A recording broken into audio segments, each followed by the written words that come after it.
Shalom peuple de Dieu, shalom à tous, je suis Dim de Jésus, votre frère. Je viens encore ce matin partager avec vous cette exhortation que le Seigneur m'a donnée ce matin alors que j'étais en train de méditer la parole de Dieu. Alors il s'agit de comment savoir que ta bénédiction est proche. Comment savoir que ta bénédiction est proche. Qu'est-ce que tu es en train de dire, frère Dim? Est-ce qu'on peut savoir que sa bénédiction est bien proche? Oui. Eh bien, on peut savoir que sa bénédiction n'est plus loin.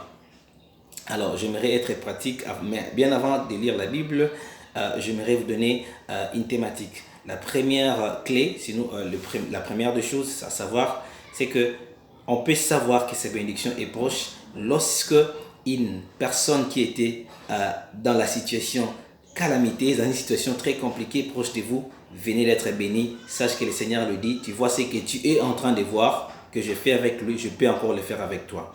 Je vais être biblique. Lorsque vous lisez dans Luc, le chapitre 1er, vous descendez jusqu'au verset 39e, vous allez plus loin, vous allez comprendre ce que je suis en train de dire. Je parle de Marie et Élisabeth.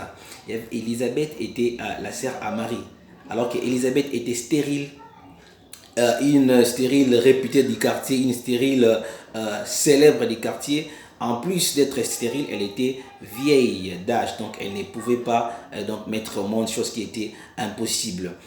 Et l'ange de Dieu est apparu à son mari Zacharie, et du coup, il lui a parlé que Élisabeth, ta femme, tombera enceinte. Et quelques temps après, pour ne pas entrer dans les détails, la femme Élisabeth est tombée donc enceinte.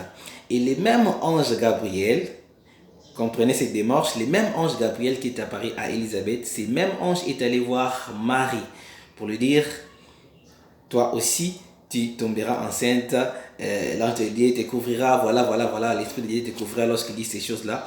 Je vais vous faire remarquer ceci. Ce que je vais vous faire expliquer, je vais vous expliquer c'est quoi en fait. C'est que l'ange de Dieu savait que Marie ne croirait pas qu'elle deviendrait enceinte par le fait qu'elle était vierge. C'est pourquoi elle devait d'abord commencer par rendre celle qui était stérile, celle qui était réputée stérile du quartier, en plus de cela vieille, et qu'il y avait une impossibilité pour elle d'être bénie, que l'ange de Dieu lui donne d'abord l'enfant, et pour convaincre maintenant à Marie que toi aussi tu auras l'enfant. L'ange était en train de faire une sorte de jurisprudence. Il a dit, voilà d'ailleurs ce qui est arrivé à Élisabeth, et donc toi, ça t'arrivera aussi. Comment tu peux les comprendre, bien-aimés? Tu sais, lorsque Jésus était en train de faire la multiplication des 5 poissons et des pains dans le désert, notre Dieu est un Dieu d'ordre. Ça, c'est la Bible. La personne, lorsqu'on est en train de distribuer des pains, c'est que lorsque la personne qui était juste proche avait réussi, c'est que celle qui avait suivi aussi devait recevoir. Donc, si la personne qui est près de toi a réussi, ça veut dire que toi aussi tu vas recevoir, parce que notre Dieu, ce n'est pas un Dieu des autres, c'est un Dieu d'ordre. Et donc, c'était comme ça que la distribution se faisait par ordre. Et donc, par des proches, on les comprenait comment? Par les gens qui étaient tout proches. Tenez ceci. Mais ce que j'ai encore à te dire, waouh, ça c'est très fort, tenez. Ce que j'ai à te dire ce matin, c'est que ce que tu as vu chez l'autre n'est pas plus grand que ce que Dieu va faire avec toi.